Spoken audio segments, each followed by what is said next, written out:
चचा की स्टोरी है। चचा कबाड़ खरीदते थे और कबाड़ में उनको 100 ग्राम गोल्ड मिल गया और उन्होंने वापस भी कर दिया। और चचा किस धर्म से थे? मुस्लिम, जिसको लोग कोई कटवा बोलता है, कोई मुल्ला बोलता है, तरह तरह के लोग, तरह तरह की बातें।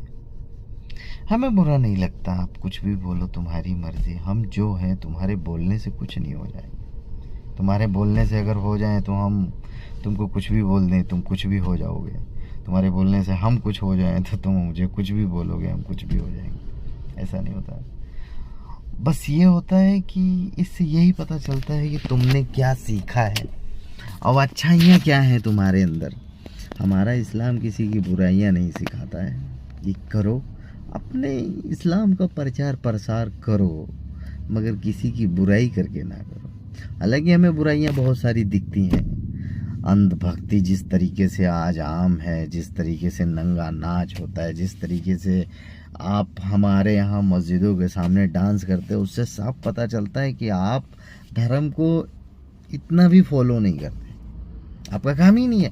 मुस्लिम को फंसाने के लिए आप लोग मंदिरों पे जाके नाम लिख डालते हो। मुस्लिम को फंसाने के लिए आप मंदिरों में गाय का गोश्त डाल देते हो। इसका मतलब आप गाय से प्यार नहीं करते, गाय को माँ नहीं मानते, बल्कि एक झूठा प्रोपेगेंडा है, क्या बोलते हैं उसको, कि आप फंसाने के लिए। क्योंकि आप काट सकते हो जब उसको खुद से, फिर सोचो आप कैसे माँ बोलते हो।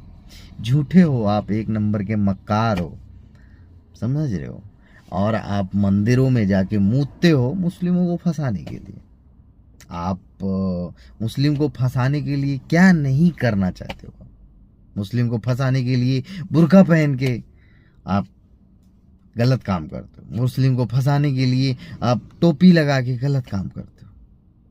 मुस्लिम को फंसाने के लिए आप कहीं पे हेलीकॉप्टर, ये प्लेन में जा करके अल्लाह अकबर, नारे तकबीर का नारा लगाते हो। जब पकड़े जाते हो तो पता चलता आप किस कम्युनिटी से आते हो।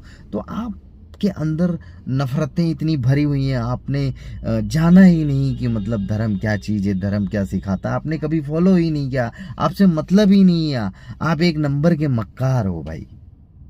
आप लोग सही आदमी नहीं, आपने माना ही नहीं। सिर्फ आप एक कम्युनिटी से जलन के चक्कर में, नफरत के चक्कर में आप इतने गिर चुके हो, इतने गिर चुके हो कि आप जहाँ दाढ़ी और टोपी देखते हो वहाँ पे आपको भगवान याद आ जाता है। हमें तो नहीं याद आता है।